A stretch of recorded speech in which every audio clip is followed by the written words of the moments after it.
In addition to his role as the builder and being given the knowledge with which to build the vessels of the Mishkan, Betzalel is also given the ability to teach. Ulahoros nasan b'libo, the Torah tells us that Betzalel is given the ability to teach all the Chachmei Lev to build the Kelim with him.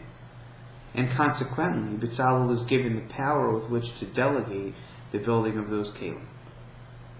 In fact, when we look at the Kelim in Parshas Truma, and again in this week's Parshah, in Parshas Vayakel, we see that it's not clear who builds which Kli. Each vessel in the Mishkan is just being built, but we're not told by who. And yet the one exception to that rule is the Aron. When we read about the Aron this week, we see Ve'asa Betzalel as Aron. Betzalel builds it.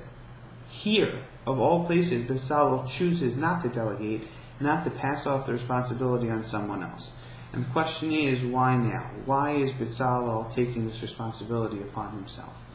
The Meshech Chochmah explains that Betzalel ben Uri ben Chor, the grandson of Chor, had to do this mission on his own.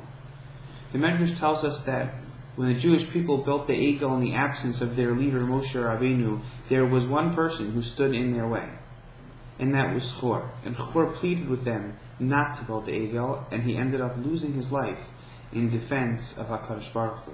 He lost his life telling the people that Avodah Zarah was a big mistake.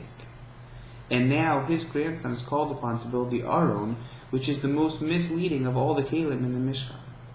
Forged with two kruvim on top of it, a kruv, one boy and one girl that at times would embrace in the Kodesh HaKodashim, it had that look. It was the most misleading of Kelim, almost like an Avodah Zarah.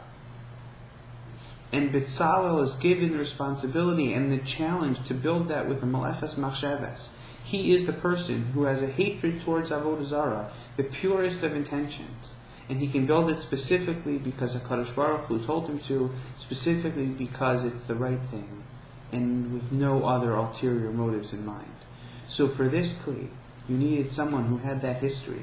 You needed someone who had Betzalel and his grandfather Chor's passion for their Yiddishkeit. And that was something that only he could do and he couldn't share with anyone.